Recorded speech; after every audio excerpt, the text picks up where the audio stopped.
से सासू माँ बहुत परेशान थी। दरअसल बात ये थी कि तीनों बहुओं में किसी बात को लेकर अनबन हो गई थी। तब से ही तीनों एक दूसरे से मुंह फुलाए रहती थी। ना कोई सीधे मुंह किसी से बात करती, ना किसी का कहना मानती। पड़ोसी भी इस बात को जानते थे और जाने कैसे कैसे बातें भी करते। इसीलिए सासू माँ ने तीनों बहुओं को तुरंत अपने कमरे में बुलाया। मैं कई दिनों से देख रही हूँ, तुम तीनों अलग अलग सारे काम कर रही हो। ये सब नहीं चलेगा, तीनों को मिलकर ही काम करना पड़ेगा। सास की बात सुनकर एकदम से बड़ी बहू बोल उठती है। नहीं मम्मी जी, मैं इन दोनों के साथ कुछ नहीं कर सकती। मैं इस घर की बड़ी बहू हूँ, फिर भी ये मेरा कहना बिल्कुल भी नहीं मानती। अरे जेठानी जी, जानबूझकर मुझे डबल काम करवाती है आप, और छोटी मुझसे टेढ़े मुंह ही बात करती है। इन दोनों के बीच हमेशा सैंडविच बन जाती है मेरी, और मैं हमेशा आलू की तरह बीच में मसली जाती हूँ। मम्मी जी, इन दोनों को लगता है कि मैं छोटी हूँ तो इनके पैरों तले दब जाऊंगी, लेकिन नहीं, मेरा भी उतना ही अधिकार है जितना इन दोनों का है। बड़ी आई दोनों मेरी चुगली करने के लिए, मुझे क्या कम समझ रखा है।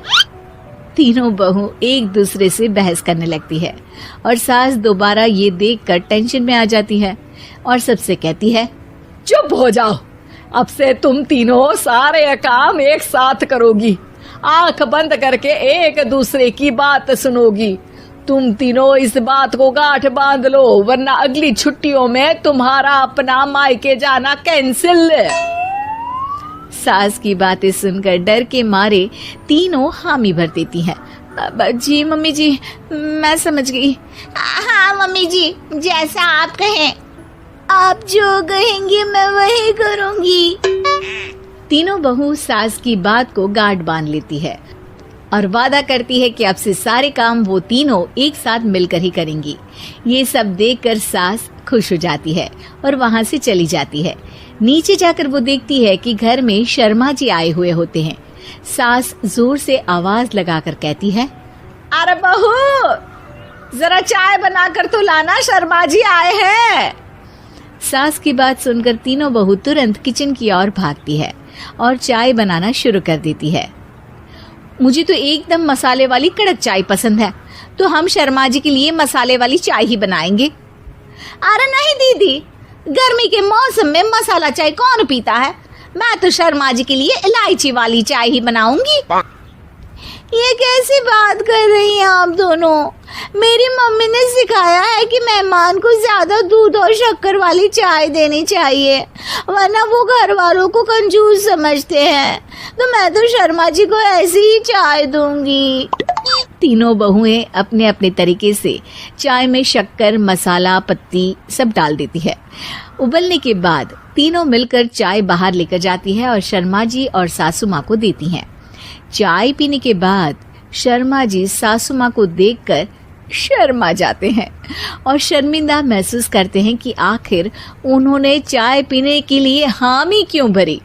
सासू माँ भी चाय पीना शुरू करती है और कहती हैं, अरे बहू, ये कैसी चाय बनाई है? चाय है या मीठे दूध की बासुंदी? हाँ, चाय अच्छी नहीं लगी क्या? कोई बात नहीं, हम पराठा बनाकर लाते हैं। चलो चलो अंदर। हाँ हाँ चलो। हाँ आती हूँ मैं भी। नहीं नहीं, मेरा पेट चाय ने ही चौपट कर दिया, वही काफी है। पराठे से पोपट नहीं करवाना, मैं तो चलता हूँ। शर्मा जी चुपचाप पतली गली से निकल जाते हैं। अगले दिन सास बहुओं से कहती है, अरे बहू, जाओ जाके ऊपर के गेस्ट हाउस की सफाई कर दो। कल हमारे यहाँ मेरे दूर के रिश्तेदार आने वाले हैं, तो पूरे कमरे को चमका देना, समझी? तीनों बहू सास की बात को मानकर ऊपर सफाई करने चली जाती हैं और तीनों कमरे की सफाई चालू कर देती है। बड़ी बहू मकड़ी के जाले साफ करती है, तो बीच वाली झाड़ू लगाना और छोटी वाली सर्फ डालकर जमीन धोना शुरू कर देती है। अरे दीदी, जेठानी जी, अभी मैंने पूरी फर्श धोई और आप फिर से धूल नीचे गिरा रही हैं। और मछली जेठानी जी, आप बिना झाड़ू की धूल यहाँ छटक रही हैं। अरे तीनों को साफ करना है, एक साथ सफाई करते हैं ना। अरे वही तो, हम साथ साथ हैं, घर साफ साफ है। तीनों बहू ऐसे ही काम में उलझ जाती है और 2 घंटे तक एक ही कमरे की सफाई करती रहती है। बहुत देर से अपनी बहुओं को ना देखने के कारण सास ऊपर कमरे में उन्हें देखने जाती है, लेकिन कमरे में घुसती ही वो गीली फर्श पर फिसलने के कारण नीचे गिर जाती है। ओरी मोरी मैया, हड्डी मरोड़ के रख दी। आए मेरी तो कमर ही टूट गई रे। तीनों बहुएं सास को उठाती हैं और बिस्तर पर सुला देती है। अरे मेरे हाथ पैर दर्द कर रहे हैं, दबा दो आराम मिलेगा। हाँ जी माँ जी। अरे जी माँ जी माँ जी। और तीनों बहुएं एक साथ सास के हाथ को दबाना शुरू कर देती है। माँ की तो चीख ही निकल जाती है और नतीजा ये होता है कि सास के बचे हुए शरीर में भी दर्द उठ जाता है। हाय राम, ये क्या कर दिया तुम तीनों ने। अरे मेरी तो किस्मत ही फूटी है कि तुम जैसी बहुएं मुझे मिली। हे भगवान, पूरे शरीर में दर्द बढ़ गया है। अब तो पता नहीं कि चल भी पाऊंगी या नहीं। माफ करो, मुझे गलती हो गई मुझसे कि तुम तीनों को एक साथ काम करने के लिए बोला। सोचा था तीनों मिलके अच्छे से काम करेगी, लेकिन बड़े बुजुर्ग सही कहते थे कि 3 तिगाड़ा काम बिगाड़ा। तुम लोगों ने ये बात ना आज साबित करके दिखा दी। तुम तीनों को तो समझाना यानी मानो भैंस के आगे बीन बजाना है।